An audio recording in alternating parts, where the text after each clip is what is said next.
जी नमस्कार, स्वागत, अभिनंदन, आभार आप सभी का। और in this video we are going to talk about mister Ferdinand de Saussure. देखिए, इस वीडियो में we are going to talk about his way of analysing the meaning from text. उसके लिए उन्होंने क्या थ्योरीज दी, ठीक है। उसके साथ साथ उन्होंने कौन कौन से ऐसे वर्ड्स दिए जो being an English literature student you have to keep in mind. चलिए, सबसे पहले हम बात करते हैं कि इनकी जो एसोसिएशन है वो किस थ्योरी से रही है, स्ट्रक्चरलिज्म से रही है। एंड दूसरी इंपॉर्टेंट चीज, he is a great philosopher. So you have to keep these thing in mind कि भाई स्ट्रक्चरलिस्ट जो थ्योरी है उससे इनकी एसोसिएशन रही है and he was also a very great philosopher. Now let's talk about when he was born on November 26, 1857 Geneva, Switzerland. तो एक स्वीडिश राइटर थे ये, ठीक है, स्विट्जरलैंड के थे। Died on Feb 22, 1913। ये इनकी थोड़ी सी लाइफ के बारे में बात होगी। Now the thing which we really have to keep in mind is these two things. ये दोनों जो बातें हैं वो आपको बहुत अच्छे तरीके से याद रखनी है। पहली बात, a course in general linguistics is his very important work which is being asked for so many times in net exams कि ये आपको कहीं ना कहीं आपके 2 अंक दिलवा सकता है। So it was a very great work and it was compiled by Charles Bailey and Albert Shekhai। ठीक है, ये जो वर्क है ये बड़ा इंपॉर्टेंटली आपको याद रखना। It was compiled by Charles बेले एंड एल्बर्ट शेखाई। एक जो बड़ी इंपॉर्टेंट बात, दूसरी जो बात आपको याद रखनी है वो ये बात ये है कि he have worked as a professor of Sanskrit. ये ध्यान रखना, ये भी 1-2 बार एग्जाम्स के अंदर पूछा गया है कि फर्डिनेंड सोश्योर जो है वो संस्कृत के प्रोफेसर थे। पहली बात तो ये पूछी गई है। सेकंड कई बार पूछी गई है कि कौन सी जगह पे थे, तो यूनिवर्सिटी ऑफ जिनेवा 1901 से 1911 तक, and also of linguistics at University of Geneva. So it is a very brief and a very fruitful introduction of Mr. Ferdinand de Saussure। और अब जो मैं आपसे बात करने वाला हूं, मैं इसी बुक के रिगार्डिंग बात करने वाला हूं और इनके सबसे इंपॉर्टेंट जो वर्ड्स हैं, जो सबसे इंपॉर्टेंट थ्योरीज हैं, उनके बारे में बात करने वाला हूं। So what he is trying to say, we are going to divide each and everything with a very simple way, and मैं आपको कोशिश करूंगा कि आपको हर एक चीज समझ में आए बहुत ही आसानी के साथ। So now I am going to talk about 2 words which are very different and which are very important if you are reading mister Saussure. चलिए जी, हम बात करते हैं सिंक्रोनिक, ठीक है, और दूसरा हम बात करेंगे डायाकोरिक।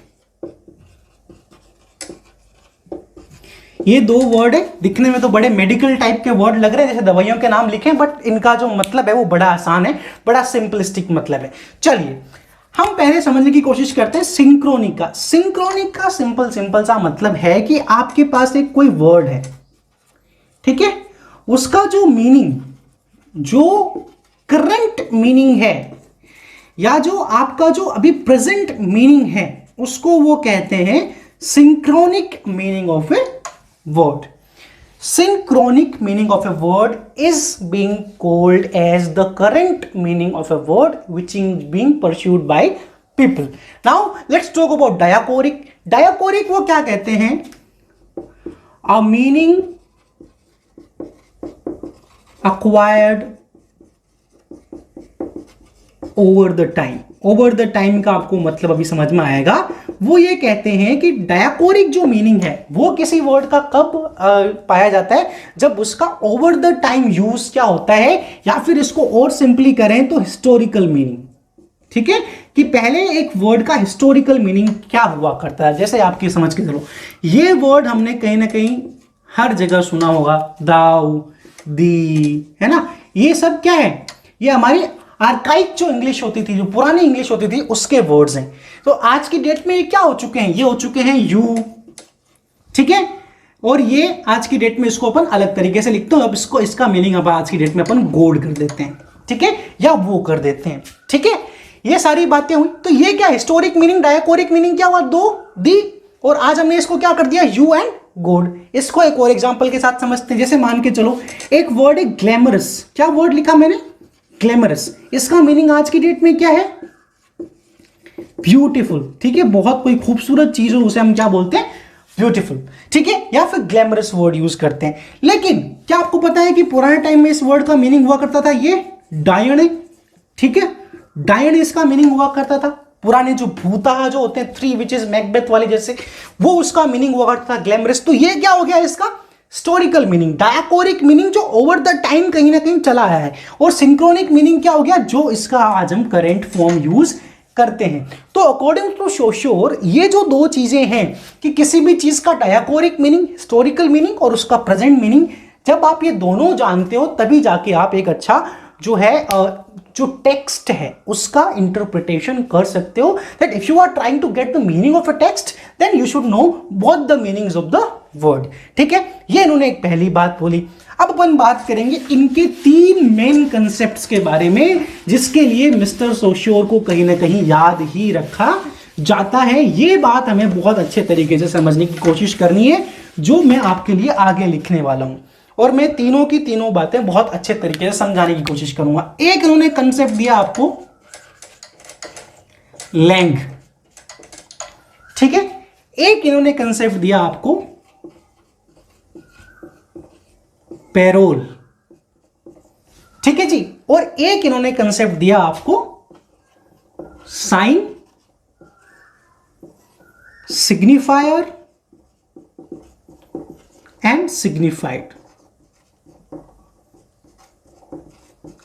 ठीक है जी। Now we are going to talk about these three words. तो सबसे पहले अपन बात करते हैं एक वर्ड की जिसका नाम है लैंग। देखो उनके अकॉर्डिंग लैंग क्या है, द स्ट्रक्चर ऑफ रूल्स, जो कि क्या होता है यूनिवर्सल होता है। यूनिवर्सल कहते हैं जैसे कि अगर मैं आई लिखूंगा तो इसके साथ यूनिवर्सल पूरी दुनिया में कहीं भी इंग्लिश बोली जाएगी तो क्या लिखना पड़ेगा, एम लिखना ही पड़ेगा। आप चाहे ब्रह्मांड के किसी भी इंग्लिश स्पीकिंग नेशन में चले जाओ, ये चेंज होने वाला नहीं है, ठीक है। अब पेरोल क्या हो गया, पेरोल उनके अकॉर्डिंग आप देखोगे तो वो ये कहते हैं पेरोल आ जाता है वर्ड का एक more individual form. Individual form कैसे, जैसे कि एक्सेंट, क्या एक्सेंट, जैसे कि अब मैं बात करूं ये जो तीन वर्ड हैं, ये एक वर्ड को इंडियन बंदा अलग तरीके से बोलेगा, अमेरिकन बंदा अलग तरीके से बोलेगा, ब्रिटिश बंदा अलग तरीके से बोलेगा, उसके साथ साथ ऑस्ट्रेलिया वाले तो भाई साहब बहुत ही ज्यादा अलग तरीके से बोलेंगे। इंडियन बंदा पुट, उसके बाद अमेरिकन पुट, ब्रिटिश पुट, उसके बाद पुट, ये अलग अलग तरीके से इस वर्ड को बोलने की मतलब है। यहां पे क्या हुआ, langue structure of rule same है बट इंडिविजुअलिटी में क्या हो गया, उसको बोलने के तरीके में जो है डिफरेंस आ गया। तो वो ये भी कहते हैं that when you are reading a text, if a person who is reading this from British perspective, or if he is reading the text in Australia, he will read it a very different way. If he is reading in India, then he will going to read this thing in a very different way. तो ये कहते हैं Lang और payroll का basically ये difference है। Now let's talk about a very important concept which has to be done separately and in big way. So we are going to come to that particular point. ये दो आपको I guess आपको समझ में आ रहे होंगे, और अगर आपको यहां तक समझ में आ रहा है तो कोशिश कीजिएगा to give a like and a subscribe to this channel so you can have a better understanding of my future videos and you can get a notification of it soon. चलिए, now we are going to talk about this particular thing, sign, signifier and signified। चलिए जी, इसको हम लोग समझेंगे एक बहुत simplistic example के साथ हम लोग बात करेंगे। जैसे कि मान के चलिए ये एक ड्राइंग देख लेना भाई, अपने हिसाब से समझ में आ जाएगी मेरे हिसाब से। तो ये एक मैंने बनाया है,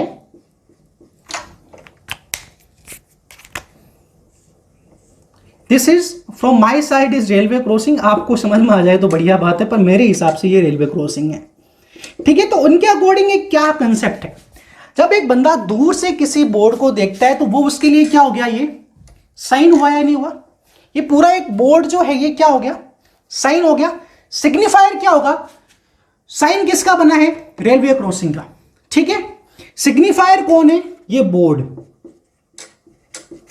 ये बोर्ड क्या है सर, सिग्निफायर है। और सिग्निफाइड क्या करता है कि आगे आपको एक रेलवे क्रॉसिंग मिलेगी तो गाड़ी ध्यान से चलाइए, और अगर फाटक बंद है तो भाई साहब इधर ही गाड़ी को रोक लो। तो क्या हो गया, ये कंसेप्ट कहते हैं कि when we get a word, first of all जब आप जैसे मान के चलो आपने एक वर्ड सुना रेड, आपके लिए दिमाग में क्या आएगा, रेड सुनते ही आपके पास एक सिग्निफायर आएगा कि यार एक छोटा सा जानवर, चार जिसके पैर होते हैं, तेज बड़ा दौड़ता है, सारे घर में कुतरता रहता है, that is being signifier. Sign क्या है, रेड, खुद पूरी एक पूरी इमेज आ गई। सिग्निफायर क्या है कि भाई यार ये ऐसे करता है, और सिग्निफाइड क्या हो गया, उसकी इमेज, उसका एक मतलब कि रेड का मतलब क्या निकल के आ गया अपना चूहा।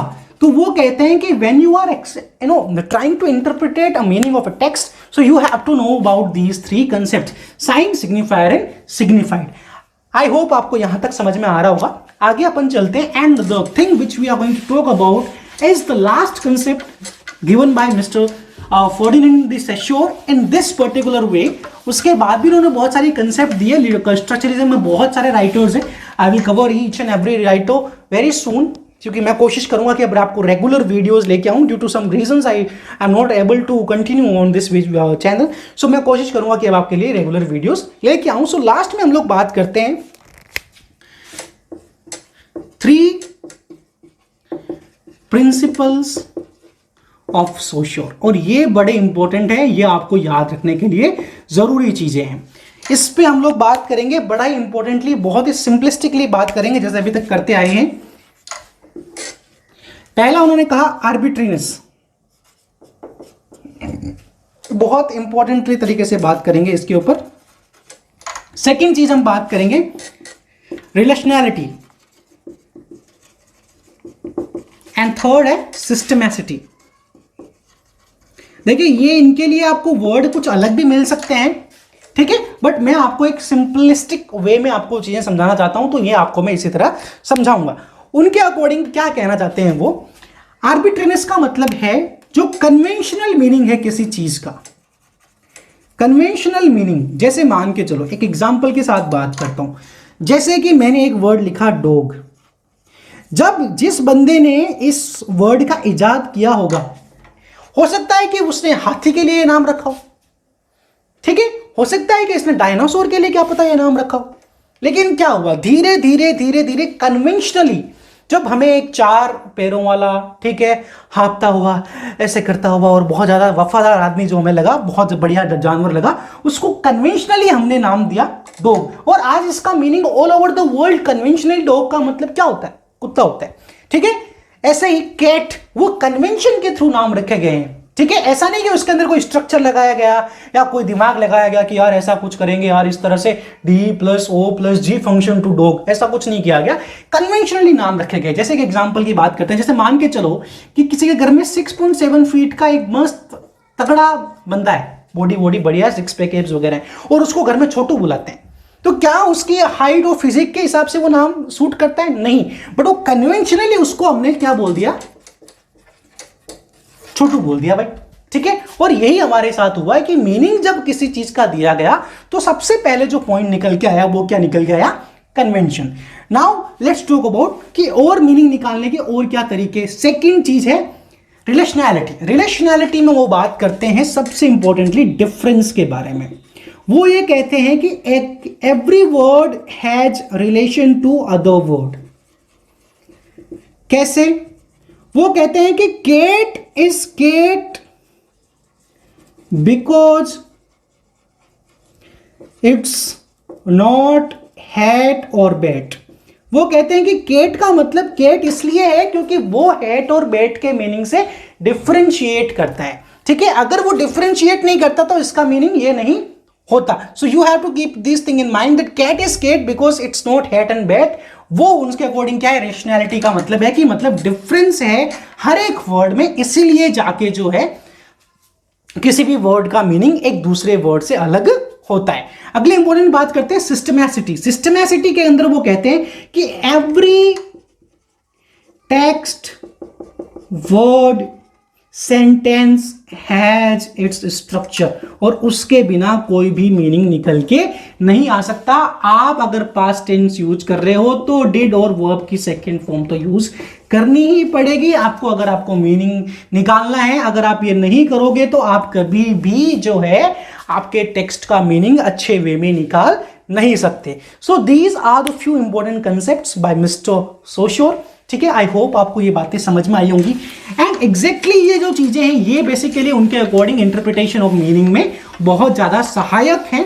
एंड इंपॉर्टेंट चीज और भी है कि अगर आपको स्ट्रक्चरलिज्म समझना है तो ये कहीं ना कहीं ये करेक्ट अप्रोच है, क्योंकि उनके जो कहीं ना कहीं जो कंसेप्ट्स हैं वो बेसिकली एक चीज पे याद और जोर देते हैं कि how we have acquired the meaning, and structuralism is all about acquiring the meaning. तो उनके अकॉर्डिंग जो सिस्टम है मीनिंग एक्वायर करने का, वही जो है कहीं ना कहीं स्ट्रक्चरलिज्म की मेन बात है। तो आई होप आपको सारे के सारे की कंसेप्ट जो सोशियोर ने दिए वो समझ में आए होंगे। Now I have a very small request, if anybody who is watching the video, please do join the Telegram group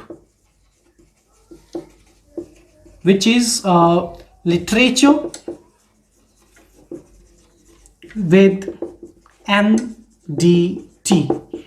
and इसमें आपको बहुत सारी चीज़ें अभी नहीं होती हुई मिलेंगी। यहाँ पे बहुत सारे क्वेश्चंस हैं, आप इसको सॉल्व कर सकते हो। ऑडियो लेक्चर्स भी I will try to give you in very soon, because I am planning to much for this channel and particularly YouTube channel and Telegram also. So we will meet there. तब तक के लिए ध्यान रखिएगा, video देखिएगा, समझ में आइएगा। जो भी आपके विचार हैं, जैसा भी आपको लगता है, please do right those things in my comments. तब तक के लिए जय हिंद, जय भारत, नमस्कार, जय।